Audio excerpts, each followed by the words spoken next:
तो जय जगन सांग मैंने मो आगक मुझे मोर छोट मिनी ब्लॉग मो मिनी ब्लॉग बहुत छोट कहीं सकाल सकाल होता आम बाहर मंदिर मंदिर मुंडिया मारिदेक ठाकुर दर्शन करदे आम कम सारिदेक आम पलि आसलु ठाकुर भितर तो कैमेरा नहीं पार नु फोनटा थोदी बाहर जाइलु कहीं ठाकुर भिडियो कराया ये नाला तो रास्त आम पलि आसलु तो लेट प्रबल होता ड्यूटी सकाल सकाल आज प्रथम थर मुझे 8टा बेलुआ ड्यूटी एत दिन पर तो सका भाई मैंने कि जाऊँ देखी देखी आम भी जाऊँ शीत प्रबल था कि मुझे जैकेट आन सका सका शीत था तो पाग टी एमती था तो कि भिडियो कर सन्ध्या जाइला सन्ध्या बेलू बाहरी जाइलु 6टा बेलू दिन राति राति भी इतने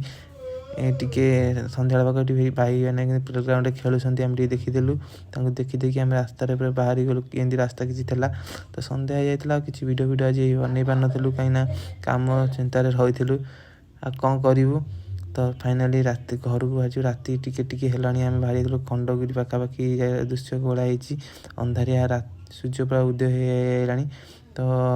रास्ता पूरा हालात पूरा सांघातिक आम घर को गला पूरा राति लगुच फाइनाल राति आसला 6टा 15 भितर पूरा अंधार किटकिट तो ब्रिज पूरा आम एंट्री कर देचु तो फाइनाल रास्तार अच्छे हालत एमती।